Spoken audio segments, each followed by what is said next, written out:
Assalamualaikum warahmatullahi wabarakatuh. Teman-teman Zainers sekalian, sekarang nih kita lagi ada di Masjid Nabawi nih.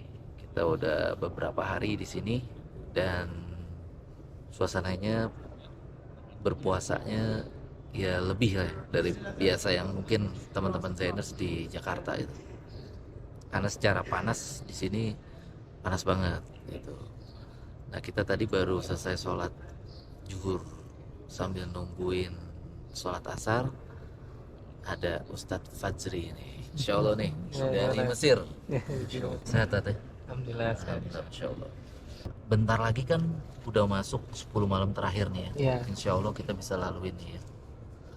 Nah, banyak orang-orang yang berlomba-lomba pengen mendapatkan malam Lailatul Qadar. Oh iya, betul. Nah, sebenarnya keutamaannya apa malam Lailatul Qadar itu seperti apa sih, Tat? Mungkin gitu. asal muasalnya Ustaz kan sempat singgung masalah yang waktu Rasulullah SAW Isra Mi'raj. Iya. Mungkin bisa dijelasin lagi nih kita nih. Bismillahirrahmanirrahim. Jadi perlu kita ketahui asal muasalnya Lailatul Qadar itu dimulai dari Rasul SAW itu qiyamul lail dengan para sahabat. Jadi di awal kenabian Rasul kan diangkat jadi nabi kan tak kalah turun surat Al-Alaq. Iqra bismi rabbikal ladzi khalaq. Khalaqal insana min 'alaq. Awal surat Al-Alaq ini turun, Rasul diangkat jadi nabi. Jalan waktu setelah itu turun surat Al-Mudaththir. Turunnya surat Al-Mudaththir berarti Rasul diangkat jadi Rasul. Nabi Muhammad diangkat jadi Rasul. Setelah itu turunlah wahyu demi wahyu, ayat demi ayat turun kepada Rasul sampai turun surat Al-Muzammil. Surat Muzammil kan awalnya ya ayyuhal muzammil qumil laila illa qalila. Qiyamlah kalian, qiyamul lailah kalian meskipun sedikit.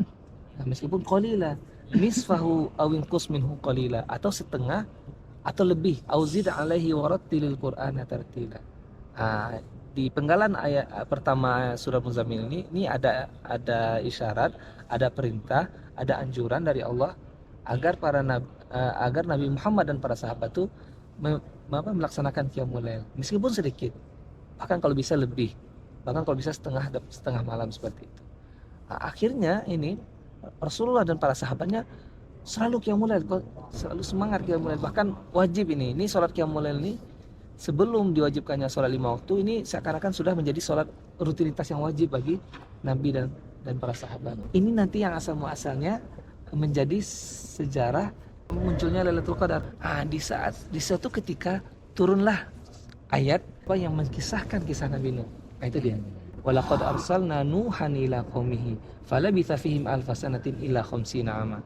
Sungguh kami telah mengutus Nabi Nuh, kata Allah kan, kepada kaumnya, dan Nabi Nuh ini hidup mendakwahi kaumnya itu alfa sanatin illa khamsina ama, kurang lebih 950 tahun. Tak kala wahyu ini datang kepada Rasulullah, tak kala Rasulullah SAW menerima wahyu ini, Nabi kita Muhammad berdiam. Ini artinya diam ini membanding-bandingkan. Ya Allah, seandainya umat Nabi Nuh umurnya 950 tahun dan umatku cuma umurnya 50, 60, 70, bagaimana nanti nasib umatku gitu kan. So kan kalau suatu umat yang umurnya cuma 50, 60 tahun dengan amal yang sedikit dan dibandingkan dengan umat yang umurnya 900 tahun, 1000 tahun, ini kalau dibandingkan sudah otomatis kita akan kalah, umat Nabi Muhammad akan kalah dari segi kualitas dan banyaknya ibadah mereka dibandingkan umat Nabi Nuh. Makanya di saat itu Rasulullah SAW, Nabi kita Muhammad SAW terdiam. Maksudnya berdiam memikirkan bagaimana nasib umatnya. Karena Rasul selalu ingin bahwasanya umatnya ini menjadi umat yang terbaik kan. Umat yang terbaik, umat yang pertama kali masuk surga dan lain sebagainya. Perasaan sedih atau perasaan gundah atau perasaan ingin umatnya ini lebih dari yang lain, di saat itulah Allah Maha mengetahui dan Allah sungguh mengetahui apa yang ada di dalam pikiran Rasulullah. Akhirnya Allah menurunkan 3 surat loh. Allah menurunkan 3 surat untuk menenteramkan kegundahan Rasulullah SAW pada saat itu. Surat pertama yang diturunkan adalah surat Asy-Syarh. Alam nashrah laka sadrak wa wada'na anka wizrak alladzi anqadha dhahrak wa rafa'na laka dzikrak. Inti surat ini Ya Rasulullah, wahai Rasulullah, bukankah telah kami lapangkan dadamu untuk menerima hidayah ini? Terus kami mudahkan dakwahmu gitu, kami ringankan beban dakwahmu, kami angkat namamu. Fa idza faragta fansab. Nah, jadi kata Allah, caranya kalau memang kamu dan umatmu umurnya pendek, di antara salah satu cara agar umur pendek tapi berkualitas banyak, kalau sudah selesai ibadah, fa idza faragta fansab. Ayo lanjut ke ibadah yang lain gitu. Ini Allah memberikan solusi. Jadi selesai ibadah lanjut, fa idza faragta fansab. Nah, terus kata Allah solusi kedua, wali rabbika farghab. Dan kepada Rabbmu lah yang kau memohon kelebihan, memohon kemudahan, memohon banyak keberkahan gitu. Ini Allah memberi isyarat agar semangat beribadah, nggak putus-putus dan selalu berharap kepada Allah. Nah, itu surat pertama. Belum lagi hilang kegundahan Rasul, turun surat kedua. Inna a'tainakal kautsar. Sungguh kata Allah, kami akan memberikan kepada engkau wahai Muhammad al-kautsar. Di antara makna al-kautsar itu adalah kebaikan yang sangat banyak. Kami akan memberikan keberkahan, kebaikan yang belum pernah kami berikan kepada umat sebelumnya. Ini sudah ada isyarat bahwasanya akan ada pemberian hibah dari Allah. Dan Rasul belum tahu ini dan membentuk apa ini. Di awal kan kata Allah, bermohonlah kepada Allah, wali rabbika farghab. Semangat beribadah dan bermohon. Lalu kata Allah, kami akan berikan kepada engkau kebaikan yang banyak. Nah, setelah surat ini turun, baru turunlah surat Al-Qadar. Inna anzalnahu fi lailatul qadr wa ma adraka ma lailatul qadr. Lailatul qadri khairum min alfi syahr. Inilah nyatanya pemberian yang Allah berikan kepada Nabi Muhammad itu, yaitu Lailatul Qadr. Lailatul Qadri khairum min alfi syahr. Sungguh jauh lebih baik daripada 1000 bulan.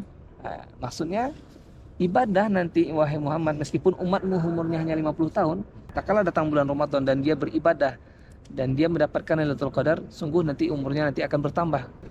Jadi kalau ada sekarang dari kita yang umurnya 50 tahun dan dari sejak umur 20 dia sudah dapat Lailatul Qadar, berarti ada 30 tahun. Nah, kalau 30 tahun itu dikali dengan 84, itu kurang lebih sudah 2000 lebih tahun dia beribadah. Hitungannya gitu. Jadi secara tertulis memang umurnya 50 tahun. Tapi secara catatan amal itu umurnya bisa sampai 2500 lebih. Karena 8 kali 3 24, jadi lebih. Itu kalau dia bertemu dengan Kalau dia sejak dia balik, dia selalu berjumpa dengan Lailatul Qadar. Masya Allah. Sungguh luar biasa ya kan. Makanya untuk mengejar ketinggalan kita, untuk mengejar amal ibadah umat-umat yang lain, terutama umat Nabi Nuh, solusi yang diberikan oleh Allah adalah mengejar itu di 10 malam terakhir. Karena dengan seperti itu, seandainya kita selalu per tahunnya selalu dapat Lailatul Qadar, otomatis 84 tahun bertambah umur kita amalan kita bertambah umur dan amal gitu. Catatannya gitu. Makanya bayangkan kalau ada umat Nabi Muhammad yang umurnya lebih dari 50 tahun gitu. Umurnya 70 tahun, 80 tahun, dan selama itu dia selalu mendapatkan Lailatul Qadar. Masya Allah. Bisa 5.000-an tahun catatan amal kebaikannya gitu. Nah, ini sebenarnya ini awal muasal munculnya Lailatul Qadar itu, insyaallah. Semoga itu membuat buat kita semangat agar kita mengejar ketinggalan amal kita. Jadi Lailatul Qadar itu mengejar agar catatan amal kita tuh naik. Itulah. Ustaz Fazri ini Masya Allah nih Zainers. Semoga ilmu yang bermanfaat ini bisa dimanfaatkan juga untuk para Zainers sekalian. Kita tutup aja. Ustaz, subhanaka Allahumma wa bihamdika asyhadu an la ilaha illa anta astaghfiruka wa atubu ilaik. Assalamualaikum warahmatullahi wabarakatuh.